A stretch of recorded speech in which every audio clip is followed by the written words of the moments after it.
morning still. I'm at CES, I lose track of day and hour. I'm Brian Markwalter. I'm Senior Vice President at the Consumer Technology Association. I work on market research and our standards. I'm super excited to have John Chambers here and Diane Brady. So this is part of Gary's book club, and we're going to be talking about John's new book, Connecting the Dots. So John Chambers probably needs no introduction at CES. He's been here many, many times. In fact, I was looking back, so he's keynoted CES 5 times and spoken numerous times. John is Chairman Emeritus of Cisco and took the company from 40-something million to, let me see, 47 billion. Yeah.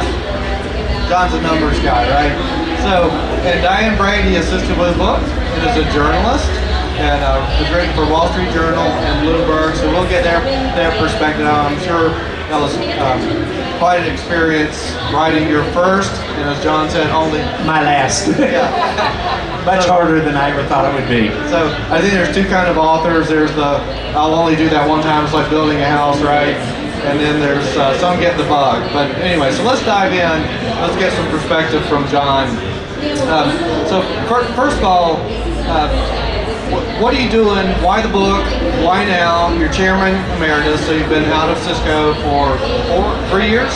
4 years out of the chairman role for a little bit over a year. All right, so why a book? Why now? Well, it's interesting. I had the rare opportunity to help to change the world one time with the internet. And when we said it would change the way you work, live, learn, and play, everybody said not going to happen. And it clearly did. And I see an opportunity to help change the world another time. I believe that almost all job creation, innovation, and economic growth will come from startups. The big companies will not add headcount over the next decade, and your leadership as a country will depend on your innovation. So as I went around the world asking the same questions, whether I was in Dubai, or Beijing, or New Delhi, or New York, about how do you grow companies, how do you do startups, can you share with us your lessons learned, perhaps most important, your mistakes made? Because you can learn more from the mistakes I make so that you don't make the same ones. And every session, probably 90% of the questions are very similar. And everybody said, well, John, why don't you write a book? And I said, well, I'm dyslexic, which means writing is very, very hard. And they said, well, get somebody really good to help with you. And it ended up being something I'm very proud of. Hopefully you will enjoy. But it's mainly a way of teaching. It isn't something writing a book for sales. It's how do I teach much like I would have liked to have learned in your position at a different age. That's fantastic. So tell me about the experience you two had in writing this book. So the book is a really interesting combination of personal experience, but then there's this sort of how-to, this playbook portion. How did y'all decide to do that? What was your experience, Diane? Well, it's interesting because I too am not somebody who's been chomping at the bit to do a book. What intrigued me about John, first of all, is to be on the front lines of change. He always has been. And I also think that he's been very prescient about what's around the corner. So I was as excited about what he's doing now. And I also thought there's some real lessons there because he's seen Cisco through ups and downs. And you don't meet many people who actually survive the downs and then come back again and again. So I think there was just a lot of that. In terms of the challenge of the book, it is personal, it's John's story, and there's business lessons. So I think that does make it a little bit challenging. How do you align? I think we did it very nicely. I think even starting in West Virginia, which is very important to John, was something that was powerful, but it was an exercise and it was a learning experience for me. What is interesting, and I'll be curious when you read the book, do you view it something you can give to your kids? And are there lessons there that they can learn? How do you overcome issues like dyslexia? How do you treat other people like you'd like to be treated yourself? I think you can be a good person, and Cisco won every corporate social responsibility award there is to win, and we were also the most profitable and fastest growing company in history. So I think you can do good and be very successful. And I think also what many leaders forget, it is how do you share that your setbacks will determine more of your future than how you handle your successes, and how do you teach that in a constructive way. So what we've tried to do is, Diane can almost write in my voice, and we do it together, but it's how do you tell stories, which is what you, your kids, your colleagues will remember, and then what's the replicatable innovation playbook? And if you say what's different this time, it's the playbook. It's how you do innovation with tremendous speed. Well, we can do 180 acquisitions. 12 of them over $1 billion. Most successful acquisition strategy in the industry. How do you basically also earn the trust and building relationships? And then how do you learn from your mistakes of West Virginia getting left behind in the coal industry, the chemical industry, Boston 128 getting left behind because they didn't change? And what are the lessons if our country, the US, doesn't change? Or in a very positive way, the lessons that what France or Germany or India or China can learn at CES about this innovation engine and how it can be very inclusive of all countries and all people. Yeah, that's great. So one of the chapters is titled "Act Like a Teenager and Think Like a Dyslexic," which so John's already said he's he struggled with dyslexia. So tell us about that. If you've ever raised teenagers, you probably the last thing you'd expect is to give advice that says act like a teenager. But so how did that ability work for you? How did you leverage what some might say are shortcomings? So how did you put that to work at Cisco? Well, first of all, how many of you have somebody in your family that's dyslexic? If you do, it is hard to deal with because they think they're not very smart. They have trouble reading, you read backwards, you invert letters. But most dyslexics are well above average intelligence, but nobody can teach them how to take this weakness and play around it and then actually make it a strength. A dyslexic can go A, B, Z with tremendous speed. And so all of a sudden you can gather data at the Consumer Electronics Show 2015 that all of a sudden there were 66 French startups here. There were 58 the year before. I go, that's connecting the dots. That's a trend. France is changing. Everybody said you're wrong, and yet you did. So it's how do you teach that and learn through it? The second element is how do you teach the stories that people can really understand? What your teenagers do, how many of your parents, what you're going to find that teenagers do is they think randomly. They try to do too many things at one time. They are too aggressive in their approach, and they really innovate at tremendous speed, trial and error. That is what the future's about. The future's not how I was trained in MBA school about linear thinking, A, B, Z. It's how do you think on a number of planes at the same time? How do you have the courage to take risks and do new things and make it not something you're afraid of, but something you're really excited about doing? So I also just want to add the title of the book, Connecting the Dots, John, very much is about dyslexic thinking, and it's just, I love the thing that you said about how you essentially take all this information and you're a great visual thinker, but you almost play out the whole chess game before you make your first move.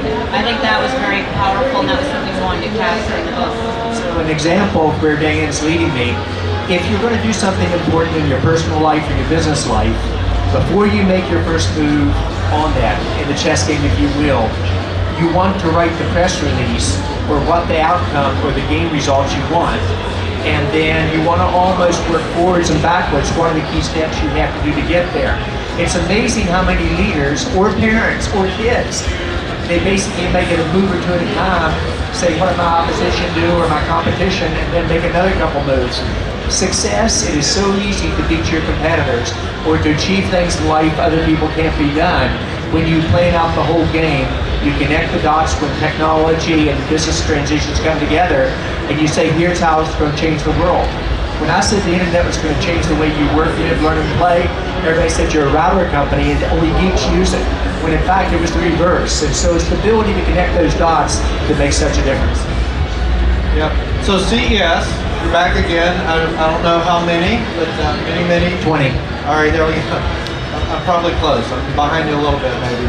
All right. So, what role should it play now? I feel like our view, our very selfish view, is you will see everything here that is a precursor to our future. So, I assume this is a little bit of like a playground for you to envision the future. How do you use it? What can we do better? Well, it's interesting. The hardest thing for successful people or successful companies or organizations like CES to do is how do you reinvent yourself? because you're trained to just do it a little bit better, the same thing every year. Yet in this digital world, that's the recipe for failure. Just ask GM. Just ask the various industries that have been Netflix or Uber or Amazon. You have to change. What CES has done is constantly reinvented yourself. And why I come here, it's where I'm able to touch points like the number of startups, the innovation, the key trends, subject matter expertise, the ability to do sessions like this that I'm not able to do anywhere else in the world at tremendous speed. So what you're doing better than I think almost all your other, let me be very direct, and I don't give compliments, I don't believe. And I only represent myself now, so I don't have to worry what somebody says about my company after I say it. It's the best organization about reinventing yourself. So what you're going to do better is constantly change. Don't rest on your laurels, but also realize how successful you've become, especially around innovation and startups. Because innovation and startups will determine the future of a country, the future of a region, etc. Where that doesn't occur, there is no entitlement, you'll get left behind. Well, thank you. I think we do listen to customers, which is another huge, so you are probably a very involved CEO, right? Maybe more than your sales organization, one at a time. So there's a big theme in the book about listening to customers. And I think we do that here. You know, it's how we get new things added to the show, like C-Space. And things like, for example, John Deere is here with if you go to South Hall, a huge corn combine. And so they want to tell a story about tech-infused farming and how they're working on some global problems. And I think that's the sort of the brilliance, the serendipity of CES. So I want to pivot a little bit, talk about startups, your relationship to France, what you see here. Speaking of connecting the dots, can you connect those for us and how you see startups? And in particular, what maybe France is doing right that you see? So in the sequence you raised them, there are about 5 questions there. I'll go through them fairly quickly. The reason I'm so involved in startups is after you acquire 180 companies, after you've been part of mainframes and mini computers and the PC and the internet and digitization, you see the opportunity in front of us. But also having watched the disruption that occurred in my home state that I love of West Virginia, when we didn't change, we got left behind. And Boston 128 was the Silicon Valley of the world. We couldn't even spell Silicon Valley. And yet they completely disrupted us, and literally thousands of companies disappeared. And I've learned that if you don't change, you do get left behind. So why startups? That's where all the job creation is going to occur. You're getting the best and brightest out of the schools, now going to startups, not going to government or the established large companies. And you're going to see startups be the innovation and job creation engine, both by countries, but more importantly by states and by cities. Nice way of saying, if you don't have a startup and a digitization agenda, you're going to be left behind in this world. And so if you're trying to create 25 to 30 million jobs over the next 10 years in America, as an example, and big companies will actually shed jobs, if we don't get our startup engine running well, we're going to be left behind, and we'll leave a large part, not just of America behind, but the central part and the southeastern heartland completely behind. If you believe, and unfortunately I do, that digitization would destroy probably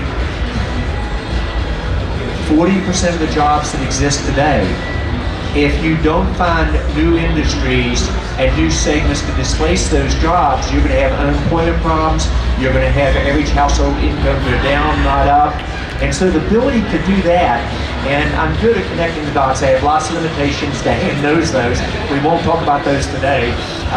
But I do connect the dots, and then I have the courage to outline a vision and say, here's what we can do as a country, here's what we can do together. So in France, it was actually CES. My friends in France said, John, France is changing. You need to invest here in France and spend time with the businesses. I said, I don't think so. I love the French people. Great place to take my wife for a romantic weekend. Last place you want to invest in the world. They said, it is changing. I came to CES. I talked to all 68 French companies that were here in 2015. I said, how many were here 1 year before? 38. I got it. 38, 68, you know how many were there last year? 274. Almost the same number as the US. So the trends are there. Then I ended up forming a very tight relationship, not just with French business and the individual French regions, but with the socialistic political party that I did not think I would match with. But yet, they knew they had to change, and the economic minister, Emmanuel Macron, in my opinion, truly got what startups would have to do, the country would have to do. So we actually lectured together at business schools. We did joint announcements about how France could be the innovation engine for Europe. And can you imagine America appointing a person from France or Germany to be their global high-tech ambassador and appointed by the president of the country? Yet that's what Macron did. So France is an example of a country that realized there is no entitlement. And if you don't combine technology with business model changes with government and society needs, you're going to leave behind your country. So they got it. And they're an example pointing to what could be possible. Right, who else? So Israel comes up a lot. I think you did a lot of work in Israel. Do you still see them as having the right formula? But the fun part is, every time I talk about Israel and innovation, everybody says that doesn't count. Because they always have been a startup nation. They've only got 7 million people, and they're amazing. And Shimon Peres, who passed away about a year and a half ago, was almost like a second father to me. I've had him to my house. We've talked probably 4 times a year for 17 years before he passed away. So Israel is a country that gets it, but they also get the criticism. When Prime Minister Netanyahu said, "John, how are we doing on startups?" And I said, "Mr. Prime Minister, I got good news and bad news. Good news is you're improving, and you are the startup nation in the world. The bad news is you're falling behind. You're not changing fast enough. You're not having the courage to change that you need." And you know what he said to me? Instead of arguing with me, he called in his chief of staff and said, "Is John right?" His chief of staff said, "Yes." So he said, "Help me change it." So Israel was the first country that did digitization. It's where government, business, the citizens, the Jewish population, the Christian population, the Arabs said, how do we do this inclusive? How do we go across the entire regions and make it inclusive for all religions and all geographies? So I don't quite count them because they're given, they'll change. They know if they don't, they get left behind. India would be a better model. India was the slowest moving economy in the world. And 3 years ago, I said bet on India in a big way, like I said on China in 1995. And when I bet on China, my first job as the CEO, everybody said, "John, you don't get it. China isn't that important." I said, "No, it's going to be the future and probably the largest economic engine." And it worked well for Cisco and for me. India, if you're betting on a country right now, double down on India. Modi, Prime Minister Modi, he truly cares about his country. He is going to become a startup nation. He does digitization of his whole country in every plan, from cities to manufacturing to education. And he will, I'll make a prediction here that I think will be conservative, double the per capita income of the average household in India every 7 to 10 years for the next 2 decades. So I just want to add in on something about the book, because it does get to the big small question, which is, I think one of the big benefits of this book to me is the power of the playbook, and especially with startups, there's this sense that they're some separate beast from companies. What's interesting to me is what they can learn about the power of process and what they can learn from big companies like Cisco. And I'm not just feeding you this line like, hey, chief, but I do think it's very powerful, because I talk to a lot of entrepreneurs, and that's what's missing. When you can't scale if you don't have a good process, and that was one of the most challenging but rewarding parts of this book, was really distilling the process around how you do things. I agree. If you think about it, how many of you were startups? So as a startup, what did I say about process? It's bureaucracy and it slows me down. And boy, was I wrong. If done right, process actually accelerates dramatically. I could get a phone call from the NASDAQ on a Thursday night about a company that was going to be bought in a week or two by one of my competitors for about $3 billion. And they'd say, "John, how did this happen? You should have been buying this company." I didn't even know who they were. And you know what I did? The next morning, we met with the CEO of that company, and by Monday, 3 days later, we announced through both board of directors a $3 billion acquisition done. That is process with tremendous innovation built into it. So the really good startups, and as you read this book, I hope my goal is to teach in it, and Diane helps me tremendously tell the stories. You'll remember the stories, and then key takeaways is process is not a bad word if it's done to really speed things up. So as a startup, you don't want to have bureaucracy. The process allows you to move with speed you don't get otherwise. Yeah, that's fantastic. And there are so we talked about this a couple of times now, there's very good lessons, broken out, very clear, but they're infused with this personal experience. One of those was and you're very honest, like I think good leaders should be, about success and failure. So your flip camera. So what was the lesson from that? You made that purchase. So what did you learn from that? So as you think out there, how many of you think a $600 million acquisition going wrong is a failure? You all do, raise your hands. Now, I did 180 acquisitions. When I did the first one, I told my board of directors and the market that 90% of acquisitions fail. If you consider failure, did you get the next product out? Did you gain market share? Was it a good financial decision for your shareholders? Did you keep the employees from the new company, etc.? And we developed that playbook. For my attrition rate of acquired companies was 4% in an industry that averages 20. 2 out of 3 of my acquisitions worked. And I told the financial market that 1 out of 3 will fail. Pay attention, 1 out of 3 will fail. The year that I did flip, we did a $3.2 billion acquisition, a $2.2 billion acquisition. Both were tremendously successful, and a $600 million one. Nobody talks about the other 2. So this is one of the lessons of leadership. People will always fairly challenge you when things don't work. So my only thought about flip is when Steve Jobs stood on stage with my flip camera and said, "This is one of the greatest products ever," everybody said, "Isn't that cool?" And I said, "Watch what comes next." He said, "I'm going to give it to you for free." We made the mistake of not taking why we bought flip, i.e. video, and cloud share capability. If we had put it into the cloud, which we had with the video capability, and then put it on every smartphone, we would have outmaneuvered Apple. Once you miss, however, and this is so important for those of you who are in startups, once you can't change the game, it's much better to say, all right, I missed on this one, I'm going to go do another one and do it quickly. And so if you're not failing, you're not taking risks. And failure is a red badge of courage that nobody likes to talk about. I actually consider flip one of the best lessons learned. Once Steve had me, and he was a friend, but once he had me, I folded the company in 3 months. And so you've got to be realistic that if you're thinking like a teenager, if you're thinking dyslexic, you're going to try a whole bunch of shots on goal or shots on trying to score the baskets. Certain ones are going to miss. Learn from the ones you miss and move right on. All right. So I want to circle back to this our global economy discussion. One of the elephants in the room, of course, is discussion of trade and now tariffs. Our industry, the lifeblood is trade. And so what's your take? This can't be the right way, but and you've done business in China, you know their issues, so what do you think? This is one that may surprise you, and I'll remind you, I no longer speak for any other company except JC2. And I was the first major player, almost in the whole high-tech industry, especially Silicon Valley, to double down in China in 1995. I was out of Wang Laboratories. I have huge respect for the Chinese people, the leadership. I grew in China for 2 decades, even after the Snowden events and everything else, in ways that others don't, because the trust was there and the win-win. So I believe China and the U.S. should have the best trading relationship in the world. However, in the last decade, China has moved from a win-win mentality to win-lose.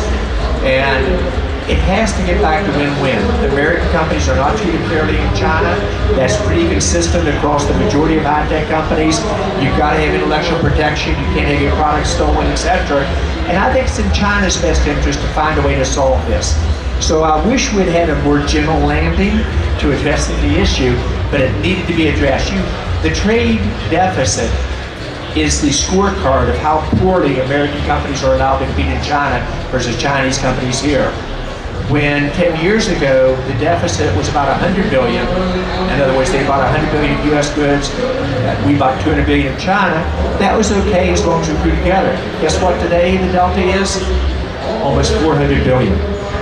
And it's because we don't have the same rights. So I think we will get this act back together, Brian, but I think it unfortunately had to be dealt with.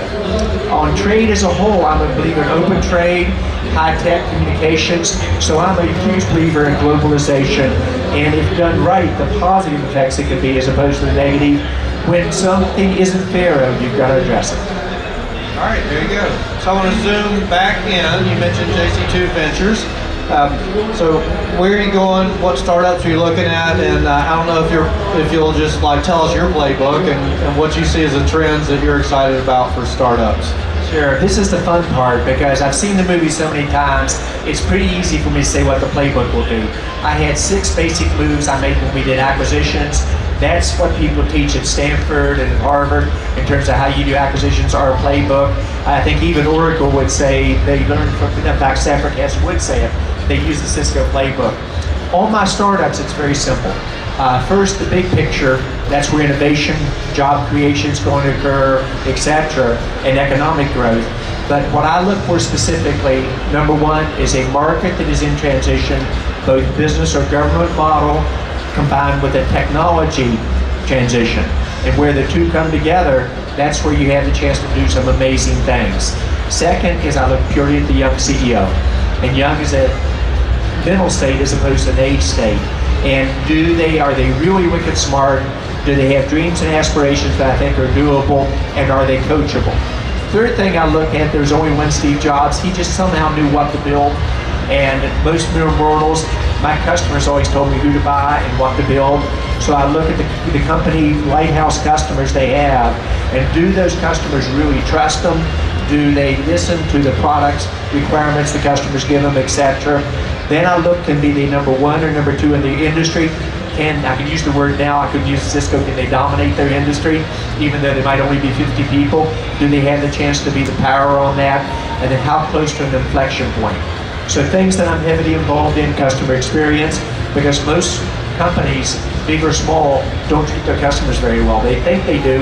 80% of CEOs think they do a good job of differentiating customer service, yet you ask the consumer, and less than 8% of you believe they do. Heavily involved in artificial intelligence. It will probably be one of the very few technology hypes that is truly going to exceed its expectation. We all remember a year ago blockchain, cryptocurrency. I said, I'm not so sure. Those often technology trends people get too excited about, then they fail, then they slowly come back. AI is going to be huge. Internet of Things and digitization is a major play on it. Security, if you want your kids or you want to be in an industry that's going to create jobs constantly and expand, cybersecurity, all forms of it. So I own major interest in 16 companies. I probably coach another 40 indirectly, and I talk to about 100 individual startup meetings a month in teaching. All right, that's fantastic. We need a wrap-up question because I know it's time for book signing almost. We'll do book signing in just a moment. So, you believe in outcomes. What's the outcome? Where do you want us to be in 3 to 5 years? What do you see in this landscape? So let's get your prediction of the future here. Yeah, and one of the things that Brian's leading me to, it's so important to you, whether you're in big business or small business, don't sell products, sell outcomes. If you help your customers, individuals or their companies achieve the outcome they want, the product automatically pulls through. And I can go back to every customer I've ever sold to ever, to the best of my knowledge, and you're talking literally hundreds of thousands, and go back and talk to them because they trust me on that. And so where I think we'll be 5 years from now, I'm the optimist, but I'm realistic on the challenges. I think 5, 10 years from now, you'll see innovation and startups have the chance to do that, not just in Silicon Valley, but begin to go across the U.S. You'll see that model is no longer U.S. leading innovation. We're currently 11, unfortunately, no longer number 1. We got to do a lot better.